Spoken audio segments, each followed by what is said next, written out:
Hey, everybody.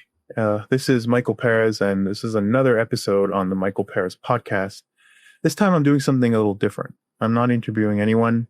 I'm having a conversation about hair loss, or also known as AGA or androgenetic alopecia. This will pretty much be everything you need to know when you begin your journey with hair loss. No one tells you what to do. You just notice over time, and you generally notice before everyone else.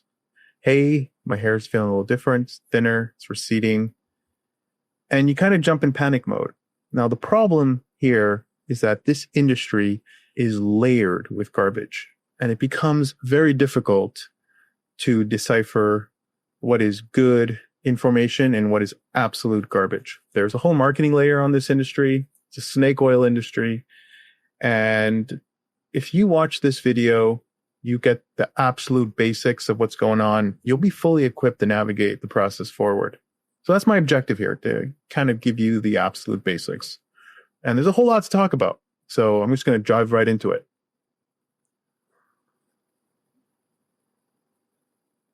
So you wake up one day, you're like, hey, something feels different. I don't know. Am I just getting older? Am I losing my hair? At first, it's really hard to tell. And then a few months in, 6 months in, a year in, there's this one moment, you come out of the shower, you're looking in the mirror and you're like, holy shit, something is definitely wrong here. And then you ask people for advice and they tell you, man up, shave your head. It's part of growing up, deal with it. And for some people, that's a good answer. But for some people, that's not a good answer. And you search online and you get sucked into a bunch of garbage, things that just don't work. So it's important to understand the science, the underlying science, the absolute basics. What's THT? What's PGD2? So at least when you read what you want to get on, what treatments you want to get on, and you're looking at the underlying active ingredient, you're looking at the technology behind it, you can be like, hey, this makes sense, or hey, this is a bunch of garbage. Now, start off with the absolute basics. If you're not, well, let me actually get through the science first and foremost. So anytime you go to a dermatologist and you go, hey, doctor, I need some help with my hair, he's going to prescribe you one of two things. And it's a one-trick pony. We attack something called DHT, dihydrotestosterone. So if you have AGA, androgenetic alopecia, that means that the receptors in your scalp are sensitive to DHT. Eventually, the DHT binds to your androgen receptors, and that causes your hair to miniaturize, meaning its growth phase is just shortened over time till it no longer has a motor to generate hair. And what the doctor prescribes is essentially a way of either blocking DHT from binding to those androgen receptors or reducing the production of DHT. Now, this is kind of like a tenet, like a foundational rule here. If you're not blocking DHT, your effects are absolutely minimal. Everything is secondary to blocking DHT. And this is why there's a drug out there called finasteride, also known as Propecia, or also known as Proscar, that is called an alpha A reductase inhibitor. So when you have DHT in your blood, it binds to one of three receptors. Two of those receptors produce DHT. Testosterone comes in, DHT comes out. It's that simple. And since we're males and we produce a whole bunch of DHT, over time we start producing more.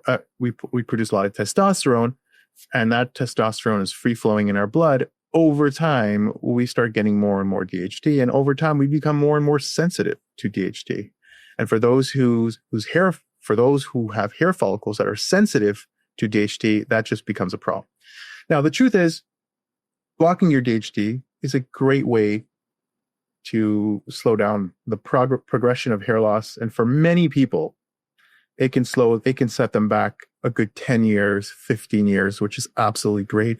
For some super lucky people, they could stop and reverse the process for life.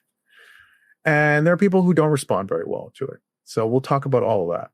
But it's important to understand that DHT is the most important thing. Now, there are two drugs out there that are FDA approved, and that's really important.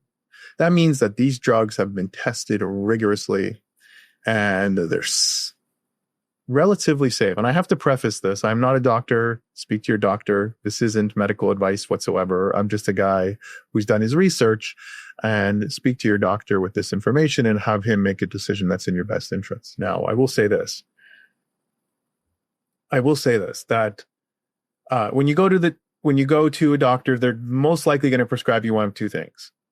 Rogaine or minoxidil. It's called minoxidil. That's the active ingredient.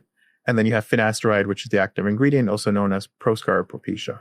Now, both of these drugs, it's important to know that both of these drugs were discovered for hair loss accidentally. They were a byproduct, a side effect of taking this drug. So I think it was in the early 70s or 80s.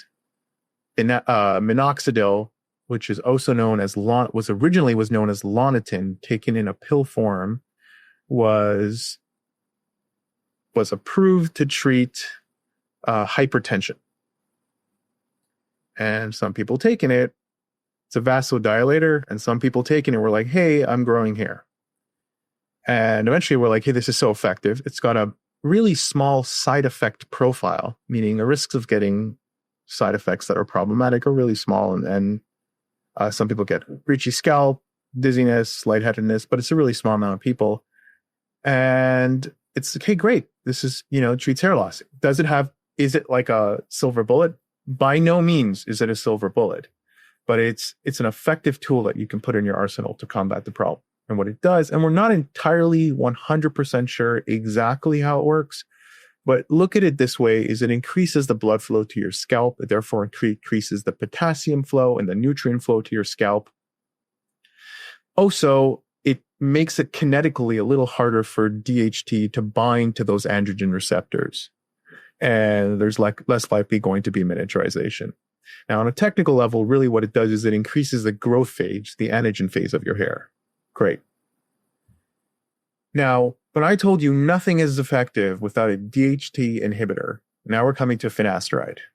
Now, this is really the gold standard for hair loss. It's FDA approved. It blocks one of those two receptors that create DHT. So you have your testosterone flowing. Think of it like something that looks like testosterone that binds to that receptor, and then it makes it harder for testosterone to kind of bind to that receptor and create DHT. So it kind of fills in the gaps and it reduces the amount that gets converted. Now, what we've done in trials is we blocked alpha B reductase, and we noticed really marginal progress with hair loss. We blocked alpha A reductase using a drug like finasteride, which we're discussing now. We saw really good effects. And then there are drugs that block both, and it's a phenomenon. We're not entirely sure why. When we block 2, we see nothing. When we block 1, we see results. And when we block 1 and 2, we see tremendous results. Now, the drug that blocks both is called dutasteride. It's not FDA approved, but we'll get to it. Finasteride is FDA approved. It is commonly prescribed, and that is the first line of attack really to deal with DHT. It stops it hormonally, and people regrow hair. People are on it long term. Now, side effects. There is a side effect profile for this drug. It's a very small amount of people suffering from it, but people get libido issues, sexual dysfunction, gynecomastia, and these are pretty serious things. So you definitely want to speak to a doctor and definitely want to take your tests on it. But people who have noticed the side effects have done all sorts of stuff to kind of wean on it. And they don't, let's just say they're prescribed 1 milligram and they're experiencing side effects. You take half, your effects, it's not a linear progress. It's logarithmic or whatever it is, but it's not linear. So if you take half, you're not getting half the effect. You're likely getting much more. 1 milligram is a sweet spot, but people who took a smaller dose, a lot of the side effects subsided, or people who weaned on it. So they started at 0.125, 0.5, 0.75, and then 1, and they stopped experiencing the side effects they initially had when they just went on 1 milligram. This is for life. So think of it like brushing your teeth every night. You stop taking it, the effects go away. So that's finasteride. So now we talk about the snake oil industry just really quickly. So you're going to see online all this garbage about natural products, saw palmetto, this, that. Some things possibly do work. Now the problem so one of the ones marketed is saw palmetto. Saw palmetto is just a natural compound. The problem is it hasn't gone through FDA trials. We have no idea what's the ideal dosage. We have no idea if it blocks DHT in the exact same way and if the effects are going to be the exact same way. This process is so sensitive that we have something that went through the bureaucratic structures of the FDA. And it's almost like it's a beautiful thing in some ways, because we even see when finasteride is sold as a generic, meaning it fixed the set of protocols that require a drug to be considered generic. And people notice, and it's a phenomenon, when people get off the name brand, they lose the effects of the drug, and they start shedding and they start having problems, and they get back because they move to a generic. A pharmacy will compound a different generic every time you go there. And the generic just needs to make a very limited set of criteria to be considered a drug. And for whatever reason, people who switch off it can sometimes lose effect. So the point I'm trying to make here is even if you know if something else is a natural DHT inhibitor, we don't really know how much you should take. It's a natural compound. The problem with natural compounds is there's no financial incentive to put in billions of dollars and hundreds of millions of dollars to go through the rigorous process of clinical trials to get data, to get proprietary data, to kind of, to get patents on a drug. You can't do that with natural compounds. So no one really goes to tests, and everything is anecdotal. And the problem with anecdotal data is it's flimsy at best. And then there's other stuff like rosemary oil, which really is complete garbage in isolation. So really, if you're not doing finasteride or minoxidil, if you're not doing finasteride and minoxidil, and really the three gold ones are ketoconazole as well, an antifungal shampoo. And doing those three at the same time is a great place to start. And you got to wait at least 3 to 6 months. So if you rush into this, hoping to see results in a week, you're going to be really surprised. In fact, there are situations where you'll actually see your problem become worse when you get on the drug. So it's reported that some people who take finasteride see increased shedding and increased hair loss, and they freak out and they get off the drug. Now, why is that? That's because the drug is actually working. Now, the problem is when your hair is mid-growth, the hair shaft diameter, the thickness of your hair can't just become bigger midway. Your hair notices, hey, I've got a lot more nutrients. Hey, there's change here. Hey, I can grow a lot stronger now. It doesn't just midway start growing stronger. It kind of hits this, smashes this reset button where it goes to sleep for 3 months. It hits a telogen phase, and then it comes out back again in the anagen phase, much thicker. So it's called telogen effluvium, and it's shock loss. You're shocking your hair in a good way. This is why you got to wait at least 3 months to start to see progress. It's a patient process. So if you get on the drug and you start noticing more hair loss, that's actually a really, really good sign.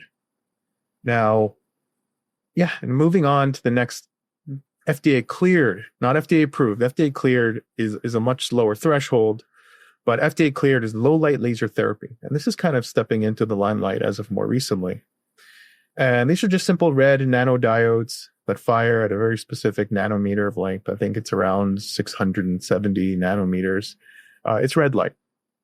And this stimulates growth. This increases blood flow. And anecdotally, I mean, it works really well. You go to a dermatologist, they pay for a session and they charge you a few $100, but you can go on Amazon for $100 and buy yourself a laser cap. And laser diodes are laser diodes. It's the same thing.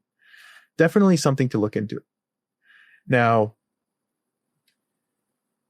dutasteride, I want to talk about that really quickly. So dutasteride is for those who've been on finasteride for a long time and who have been seeing somewhat results, diminishing effects over the years. Getting on dutasteride can be a great option. I don't recommend you start right away. Again, speak to your doctor. But you have this explosion in the industry. So think of this industry of being the same since the 80s. It was finasteride, it was minoxidil.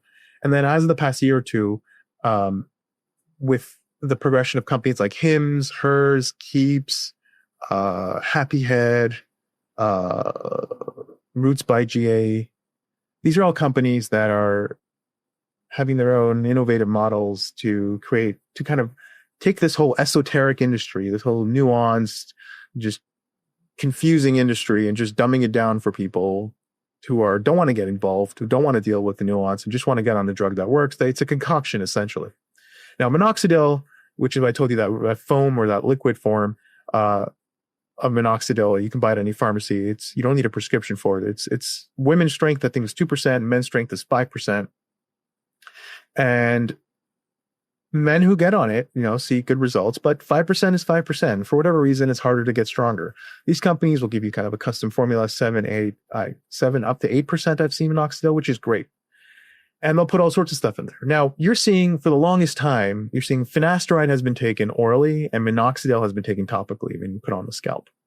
Now you're seeing a bit of a flip where originally minoxidil, which was in pill form as Lonitip, for whatever reason, they moved to a foam and a liquid for hair loss, but people are going back. Well, the reason for it actually is pretty simple. I can explain it. The reason why it went to a foam is because you're targeting the scalp. It's a very specific area. When you take the pill, problem is you're going to get the positive effects or the side effects of Lonitine, which is hair growth everywhere. You're going to see your eyebrows grow much thicker. You're going to see hair growing all over your body. But here's the silver lining, or here's the good thing to that is it's easier to remove hair than it is to grow hair. And dermatologists are swearing by the fact that people are seeing incredibly good effects taking the pill, even over taking the topical version, which was originally intended for hair loss. So now you're seeing a bit of a flip where they're putting minoxidil in a pill form. And some people who are having side effects taking finasteride or Propecia orally are now taking it topically, and they're not, they're playing with it, right? Remember I told you can kind of wean on it, or you could take a lower dosage. You could also take it topical.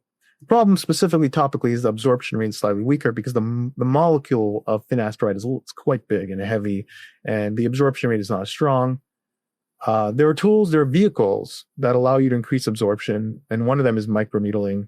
Some people would swear by it. Dermatologists will swear by it. They'll quote you medical papers. Other people will tell you that you're damaging the surface layer of your skin. This is where it just gets confusing. I'm a little conservative, but I don't think microneedling is the worst thing, in my opinion.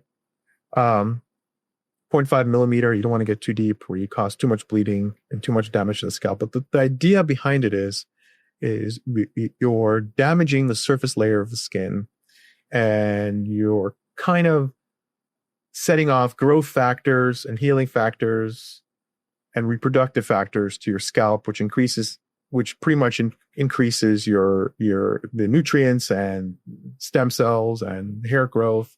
And that's essentially it's kind of this hormetic effect where you give it a slight layer of damage, and that increases kind of the healing and the health process for your skin.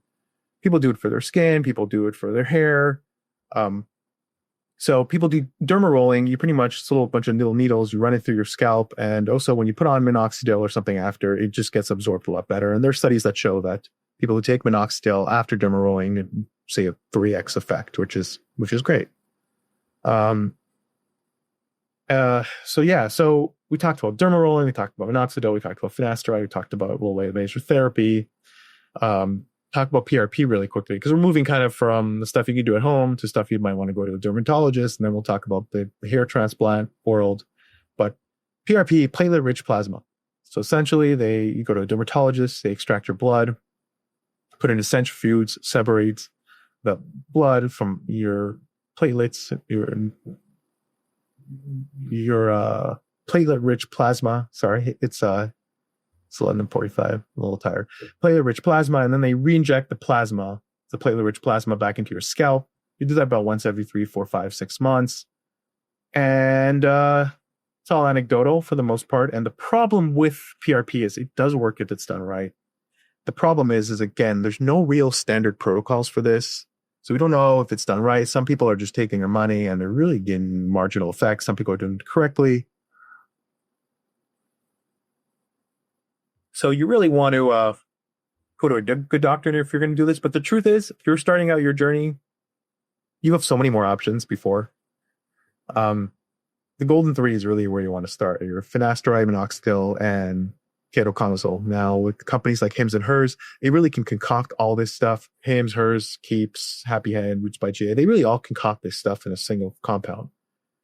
Now, the thing about going to Merck, or I forgot what they're called now, but it's the name brand, is you know what you're getting. You're getting the drug, the specific formula that went through rigorous clinical trials. When you go to these companies now, they don't tell you this, but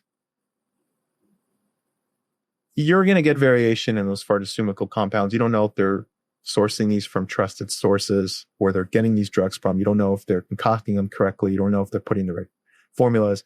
It's a little hacky to say the least, but some companies hopefully do have good protocols. And they do source them from reliable sources because people are seeing results on these drugs. So this is where, in theory, you want to be careful, but you are seeing good results for the most part. And they'll put stuff in there, like they'll actually put ketoconazole, they'll put biotin, they'll put all sorts of stuff in these drugs. And this is where it gets a little interesting. There's one specific company that I find very interesting. So actually, I'll talk about Hims and Hers. Hims puts, I don't know about Hers, but Hims puts, I believe sorry, don't quote me on this. I believe Hims puts 7% minoxidil. I can search for it.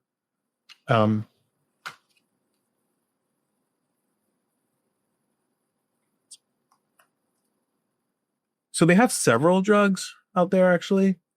But actually, I won't search it. I'll just kind of run you through it. Hims has got, I believe, ketoconazole, biotin, all in the one formula, finasteride, and minoxidil.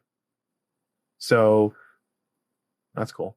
So, great place to start. Definitely not a bad set of options. And Happy Head, it does something interesting. They don't put finasteride, they put dutasteride. I think they have an option for finasteride as well. Again, don't quote me on this, but I know they have an option with dutasteride, which is really good. And they put certain absorption vehicles, something that just increases the absorption or increases the amount of output from finasteride. What else do they put in there? They put minoxidil 8%, I believe, which is great. Retinoic acid, I believe. I think that increases the absorption. So all good stuff, really. And then you have Roots by GA, which is an interesting one. So Roots by GA is a recent company, I think just very recently launched. And what they do is they first do a genetic test. So you first take a swab, send it to a lab, then they check your genetic markers for hair loss and what specific genetic markers you have that have you predisposed for hair loss. So they can give you targeted approach, and they can say, hey, you'll be most effective with minoxidil. And they've got a whole list of drugs that they put in a little beyond, which is really interesting because we were talking this whole time. Everything we're talking about is like increasing blood flow. But really it's DHT, dehydrotestosterone, either blocking it or blocking its pathway to bind to the androgen receptors. There's a study that shows, there's a recent study that shows that men with balding scalps in the balding area had a lot more of a inflammatory protein called PGD2, prostaglandin D2. So not to be confused with prostaglandin E2, which minoxidil encourages because that it decreases that is good for your scalp. Prostaglandin D2 is inflammatory and bad for your scalp. And when you go to a dermatologist, what I tell you is a one-trick pony. They straight up go for DHT. And there's this whole other chapter to hair loss. And I actually talk about it, which I can show you right here. I actually talk about it on Longevity 1.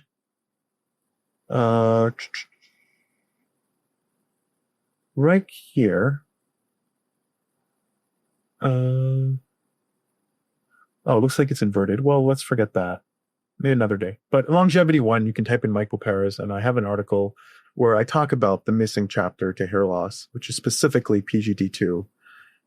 And there's a whole history of certain drugs that attempted, went through clinical trials, either ran out of funding or weren't showing enough convincing effects for specific drugs. One of them, which looked kind of promising, was cetirizine. And it's an antihistamine, which is really interesting. And you put it in your scalp, and it greatly inhibits PGD2. And they're the only company I know of that put it in their compound. And think of it like this. It's in the aggregate, you have a net compounded effect. So if you take just finasteride, that's great. If you take finasteride and minoxidil, you kind of get the sum is greater than the parts kind of thing.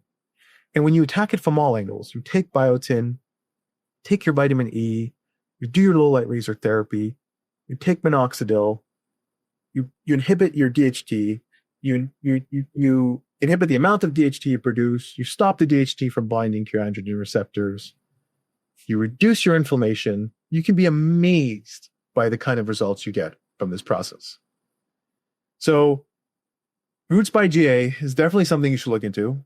And what they do is they just give you a specialized formula. Vitamin E, they have minoxidil, finasteride, citrazine, and a whole bunch of other stuff. So these are drugs that actually work. And rosemary oil and all these random snake oils and all that bullshit doesn't work. If it worked, think of it this way. If these ancient natural ingredients worked, then why are we dealing with this today? And if there was a secret formula to completely reverse your hair, like you see on TikTok, why doesn't every celebrity have a completely full head of hair? Now we segue into what does give the impression of a full head of hair to a very limited extent. And here's the thing. I mean, here's the broader macro perspective here. Nothing is a cure to the process. This is all with varying results to some people who are just unlucky, who aren't good responders, to some people who are extremely lucky, who are very good responders. But there's no such thing as a full head of hair. And this is why, first of all, it's so important to be proactive in this industry instead of reactive. Once you're in Norwood 3, once you've lost a bunch of hair, it's really hard to get it back. Preventive maintenance is absolutely crucial here. And attacking the problem very early on is super, super important. And you know, sometimes you're like, hey, I'm 20, I'm 19, and I'm seeing hair loss, man. I am so screwed. And there's a silver lining to that. It's akin to, you know, those people who just don't gain weight. You know, like, when you're in high school, you can eat all the junk food in the world and you don't gain a single pound. And then you start noticing like 21, 22, 23, you're like, hey, I got a bit more of a belly now. Hey, I don't respond to food as well as I used to, in the sense that I gain weight a little more easily. And then you see those people who just don't react that way. Like people who don't have that issue. Like they're 27 and they're still eating complete junk and they don't exercise and they're still skinny as hell. And you're like, how the hell does that happen? And you might look at it as you're unlucky and they're lucky. But the truth is, here's the silver lining. The silver lining is when you get it at a very early age, you develop the discipline and you develop the protocols in your life to avoid gaining weight. You learn how to discipline how you eat, learn how to, it takes years to get that rigor and to get it right and to find out through trial and error what you're good at, what works for you, what doesn't work for you. And the trial and error to get to what works for you can be a long iterative process. As opposed to someone who's 35, the bad genetics kicks in and they have no discipline and they just break apart and they don't take care of themselves at all. As opposed to you worried very early on. You got the panic at a young age that you felt disproportional to people in your age group and you did something about it early on. And that's very similar with hair loss. It's people who suffer from a very young age, they get on the right protocols and they get on it really quickly. And they're a little more insecure about it at a young age, which is fine. Now, we're going to segue into the world of hair loss, of hair transplantation. Now, there's so much to talk about here. And honestly, for those who are just starting out their journey, it really isn't too much to look into. An ethical doctor likely will not touch your head at a very early age just because he doesn't know where your hair loss is progressing. And you have to be very careful with a hair transplant because it's not about that one hair transplant. You have to project for years ahead. Now, the problem is some people go to certain places in the world, I'm not going to name them, and they get these surgeries for really cheap, which blows my mind. Think of it. It's not like you're buying a car. Once you're cut, you're cut. If you go to, and cheaper can be way more expensive. If a hair transplant surgeon is charging you 10 times less than a typical US-based, ethical, well-reputed doctor, think of what you're doing. You're getting a cheap hair transplant, which can completely fuck you up for life. And you can't shave your head because you have a scar, and you can't grow your hair because it looks pluggy. It's your only head you have. So the idea of like going to a cheap doctor who tells you yes, yes, yes, who's going to butcher you and take a few dollars, and you're going to have a botched surgery. Unfortunately, many people get caught into this trap. They travel to certain places in the world for very cheap prices, and they looked at a few reviews that look great. And you have to understand that for every one person they did a good job, you don't know how many people they screwed out. And they're not going to put those on their website. So it's important that you're well educated on the absolute basics. Now, There's two different kinds of hair transplants. There's follicular unit extraction and there's strip. The OG, the original one, was a strip procedure where they literally just cut a set of, they go to the back of your hair, which is DHT resistant hair. So hair from here to around the back is DHT resistant. So you see how people grow bald, they lose hair on the top of their hair, they don't lose hair on the sides. And it's just a weird phenomenon of like, you take hair from there and you put it to the scalp, it becomes, it is DHT resistant with some caveats, which we'll get to. But that's what surgeons do. They'll take a strip out of your skin and then they'll sew the skin back together and then they'll extract all the follicles and inject them back in top of your scalp. That's strip procedure. Follicular unit will have these tiny, 0.5 millimeter, 0.8 millimeter punches, and they would look for the best grafts and they would punch them out and then they would put them in the scalp. Now you'd think punching, just taking out the hairs you want is a better idea, but in fact, you create a greater amount of scar tissue surface area when you do follicular extraction as opposed to take strip. The strip, they sew it together and it's a very thin line and sometimes it can heal really well and you can't tell. With a bunch of dots, when you go in the sun, then everything else, and obviously, and as you know, scar tissue doesn't tan, but your actual skin does. So when you go in and go into the sun, you have a bunch of little dots at the back of your head and that's not always good. Now, not everyone's a candidate for a hair transplant. That's the honest truth. So some people can have a really light scalp, very dark, thin, fine hair. So, and they can have aggressive hair loss. So think of someone who's losing a ton of hair at 20 years old. You see their crown and you see their receding hairline, and then the back of their hair, they have very thin hairs. So they've got a limited donor area and they've got a lot of area to cover that's balding. And at a very young age, that really doesn't give the surgeon many options, because imagine they take your hair and they fill you up now in the front of your scalp, but the rest of your hair continues receding. You're going to have DHT resistant hair at the front of your scalp, and then you're going to have no hair in the back of your scalp, and it's going to look extremely unnatural, right? Also, I mean, if you can only take out a very small amount of hair in the back, there's really not much you can fill in the front, and so it's very limited. Now, the secret is kind of, again, remember I told you that synergistic effect of doing everything. So if you're going to do a hair transplant, you definitely want to get on medication and finasteride to stabilize the playing field, because that can give your surgeon predictive power when they look at your scalp and they go, hey, I've been looking at your scalp for 2-3 years, for 10 years. I kind of know where you're going. You're in your mid-30s. And that's usually people who are very young. That's the thing. Like, people who are very young can have an aggressive spike in hair loss in their early 20s. You can even have it later on in life, but if you're progressing really fast at a very young age, you really want to know kind of where you're going with respect to time. And as opposed to someone who's 40, who's been on finasteride, who's been on DHT blockers for many years, and they've kind of seen how they progress really slowly in a certain direction, where a doctor will feel confident filling up certain areas and coming back in a few years with enough donor area to fill the rest of the areas. So those are the two different methods for hair transplants. And you generally don't want to get cut at a young age. You want to first try the medical route aggressively. First try finasteride, minoxidil, ketoconazole shampoo, which is an antifungal. Sorry, I think I might have glossed over that. And then you want to try your dutastarides and all that stuff. And then you want to try your low light laser therapy, or maybe try low laser therapy a little before. And you might not care in 10 years. You might fuck it, shave your head and you look great. Right. And that's honestly the best option. Just shave it off. It's good. And for some people who are not okay with it, everyone's got their own reasons. Some people with darker skin look great. Some people look buff and jacked and the shaved head look awesome. Some people got a beautiful beard. It's everyone's individual decision. So if you do care, I mean, at least here, these are the things that work. Now, when I talked just really quickly about the follicular unit extraction, sorry, it wasn't that. I lost my train of thought. What I was saying, I'll come back to later, was when they take hair from the back of the scalp and move it to DHT sensitive area, you have this phenomenon where hair that's moved from any place in the body, for example, the hair on my beard, always doesn't have a telogen phase. It's always going through an anagen phase. So your hair goes through 3 different cycles.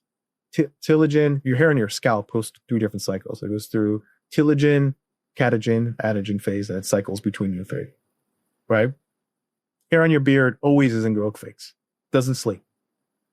So here on my scalp, I think 20-30% of my scalp is my hair follicles, you don't notice it because it's always swapping out, but you have about 10 or 20, 30% of your scalp is always in telogen phase. As opposed to your beard, the same follicles are coming out every time. Now, there's a weird phenomenon where they take hairs from different parts of the body. So when they do a hair transplant, sometimes they take hair from here, sometimes they take hair from the beard, and they put it on the scalp. Over time, they notice that some of those hairs develop the characteristics, not of where they came from, but of where they went to. So some hair that's DHT resistant, that's in the back of the scalp, they move it to the front. Hair transplanted hair over time could have a certain percent amount. There could be a certain percent that is susceptible to miniaturization over time, just like the hair was initially subject to miniaturization due to DHT or other inflammatory effects like PGD2. So I hope that was really the absolute basics to getting, hope that helped somewhat. And I'm Michael Perez. If you have any questions, feel free to DM me. I'm happy to